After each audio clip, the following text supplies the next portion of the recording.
Hello बच्चों, मेरा नाम है प्रियांशु गुप्ता और आज का हमारा टॉपिक है types of centres of triangle. सबसे पहला सर्कम सेंटर। सर्कम सेंटर क्या होता है? The point of concurrency of perpendicular bisectors of sides of the triangle is known as circumcentre and represented by O. जैसा कि मैंने यहाँ डायग्राम में दिखाया है कि हर वर्टाइसेस के अपोजिट जो साइड है उसको परपेंडिकुलर बाइसेक्टर मैंने खींचा है उससे, जो कि मैंने ग्रीन, ब्लू और पर्पल कलर से शो किया है। उनका पॉइंट ऑफ इंटरसेक्शन को मैंने ओ से रिप्रेजेंट किया है, जिसको हम सर्कम सेंटर बोलते हैं। और सर्कम सेंटर को किसी भी वर्टाइसेस से जोड़ने पे डिस्टेंस की सेम आती है और उसके थ्रू अगर एक सर्किल खींचते हैं तो वो तीनों वर्टाइसेस से पास करता हुआ जाता है, यानी कि ट्रायंगल को सर्कमस्क्राइब करता है। इसलिए उस सर्किल को सर्कम सर्किल बोलते हैं और इस रेडियस को सर्कम रेडियस बोलते हैं। नेक्स्ट है हमारा इन सेंटर। इन सेंटर क्या होता है? The point of concurrency of internal angle bisector of triangle is known as incentre and represented by I. मतलब किसी भी ट्रायंगल के सारे इंटरनल एंगल के बाइसेक्टर, जो कि मैंने यहाँ ग्रीन, रेड और पर्पल कलर से शो किया है, उनका पॉइंट ऑफ कॉन्करेंसी को हम आई से रिप्रेजेंट करते हैं।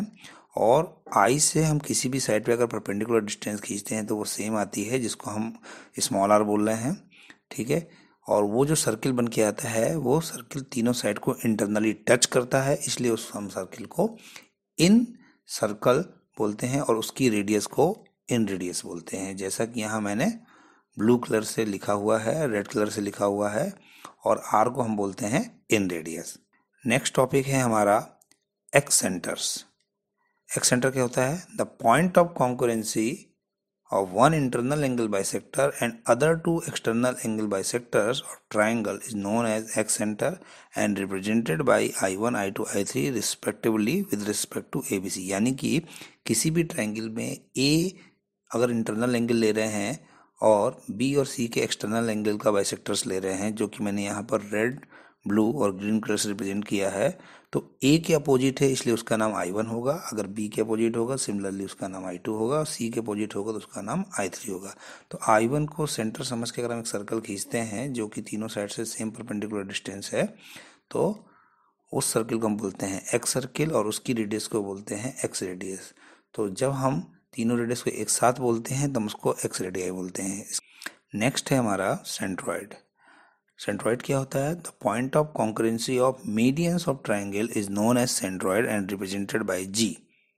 यानी कि किसी ट्रायंगल में मीडियन जहां पर मीट करती हैं उस पॉइंट को हम सेंट्रॉइड बोलते हैं।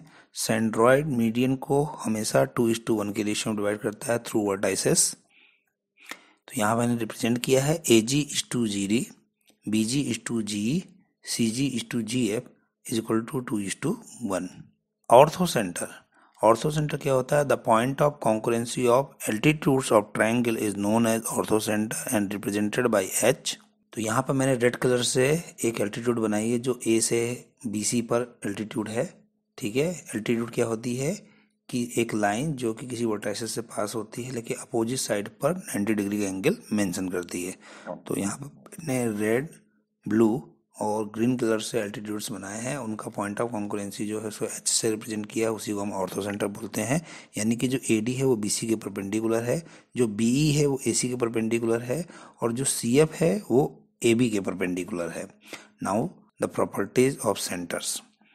क्या क्या प्रॉपर्टी है? तो जैसा कि हमने देखा कि इन सेंटर और सेंट्रॉइड हमेशा ट्रायंगल के अंदर होते हैं, एक्स सेंटर हमेशा ट्रायंगल के बाहर होता है। ऑर्थो सेंटर और सर्कम सेंटर इस बात पर डिपेंड करते हैं कि वो एक्यूट है कि ऑब्ट्यूस है। यानी एक्यूट एंगल अगर होगा तो हमेशा अंदर की तरफ होंगे, और अगर ऑब्ट्यूस एंगल ट्रायंगल होगा तो हमेशा ऑर्थो सेंटर और सर्कम सेंटर बाहर की तरफ होंगे। Ortho centre, centroid and circum centre हमेशा एक लाइन पे लाई करते हैं, उस लाइन को हम यूलर लाइन बोलते हैं। और जी हमेशा H और O को ज्वाइन करने वाली लाइन सेगमेंट को हमेशा 2:1 के रेशियो में इंटरनली डिवाइड करता है, जैसे कि मैंने नीचे डायग्राम में दिखाया हुआ है। इसी प्रकार से जो राइट एंगल ट्रायंगल होगा उसमें ऑर्थो सेंटर हमेशा राइट एंगल पर होता है। राइट एंगल ट्रायंगल में जो सर्कम सेंटर होता है वो हाइपोटेन्यूज के हमेशा मिड पॉइंट पे होता है, और इक्विलैटरल ट्रायंगल में चाहे ऑर्थो सेंटर हो, सर्कम सेंटर हो, सेंट्राइड हो या आपका इन सेंटर हो, वो सेम पॉइंट पर होते हैं। एक्स सेंटर आपका हमेशा बाहर की तरफ होता है, तो उसके लिए हम नहीं कह सकते हैं यहाँ पर। तो ये मैंने नीचे डायग्राम शो किया है। राइट एंगल ट्रायंगल में ऑर्थो सेंटर राइट एंगल पर है और हाइपोटेन्यूज के मिड पॉइंट पर सर्कम सेंटर है। इसी तरीके से इक्विलैटरल ट्रायंगल में IOGH सारा एक ही जगह है। अगर आपको ये वीडियो पसंद आया हो तो इसको लाइक करें, शेयर करें और हमें कमेंट करके बताएं कि हम आगे और किस टॉपिक पर वीडियो बनाएं। Thank you.